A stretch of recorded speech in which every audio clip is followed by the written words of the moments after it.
И вот этот Кочкоров, Кочкоров Оразили наш родственник.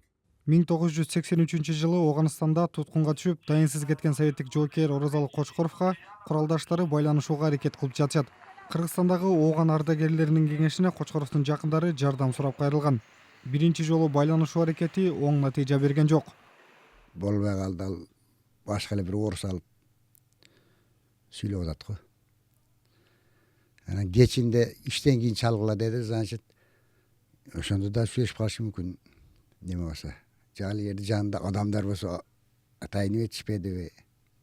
Училищеде окуткан мезгилинде анда Оразалы Кочкоров Жалал Абадтын Нокен районундагы Сакалды айылынан 11 туугандын 7-си.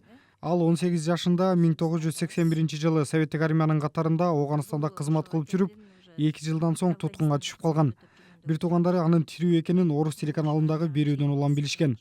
Мына үйгө кайтабыз деп атканда, 2 бала колго түшүп калыптыр. Ошо полктон немеден чыккан боюнча Оразалынын панамасы менен баягы белине такчу ремени кан болуп, ошону алып келиптир деп, ошону алып келген бизге балдар. Анан аны ошо үй бүлөсүнө жөнөткөнбүз, ошо панамасы менен эмес.